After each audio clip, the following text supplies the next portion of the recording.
alluded to the humour of seeing again his house on the jolly corner, as he usually and quite fondly described it,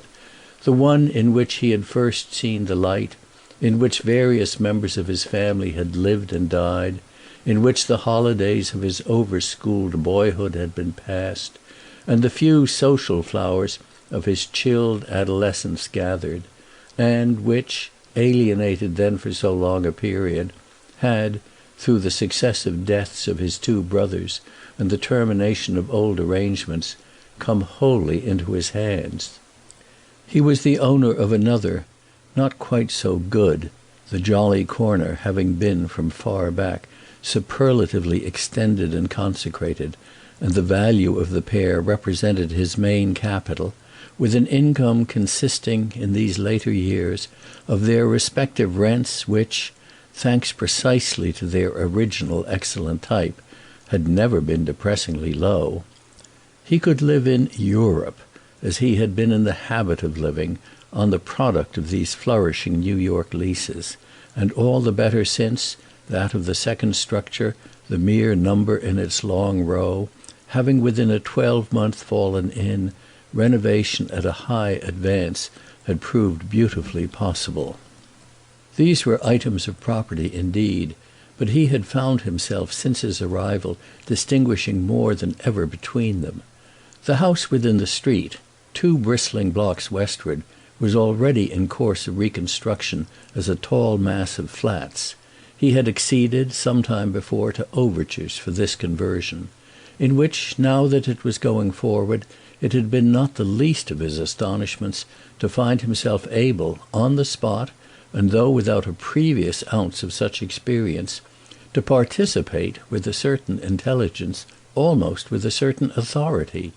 He had lived his life with his back so turned to such concerns, and his face addressed to those of so different an order, that he scarce knew what to make of this lively stir, in a compartment of his mind never yet penetrated, of a capacity for business, and a sense for construction.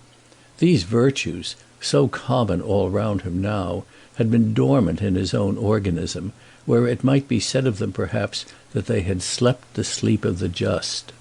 At present, in the splendid autumn weather, the autumn at least was a pure boon in the terrible place, he loafed about his work undeterred, secretly agitated, not in the least minding that the whole proposition, as they said, was vulgar and sordid, and ready to climb ladders, to walk the plank, to handle materials and look wise about them, to ask questions, in fine, and challenge explanations, and really go into figures.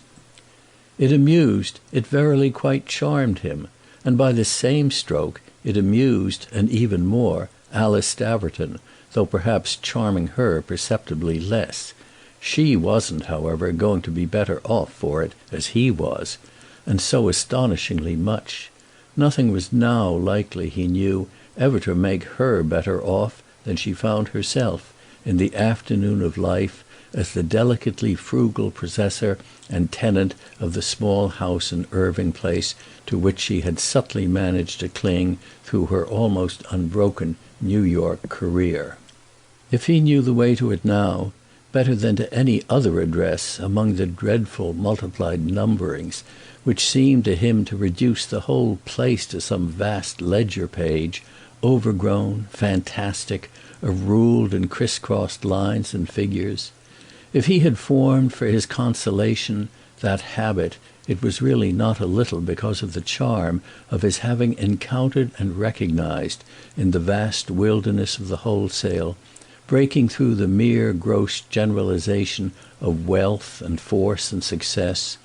a small still scene where items and shades, all delicate things, kept the sharpness of the notes of a high voice perfectly trained, and where economy hung about like the scent of a garden. His old friend lived with one maid, and herself dusted her relics, and trimmed her lamps, and polished her silver.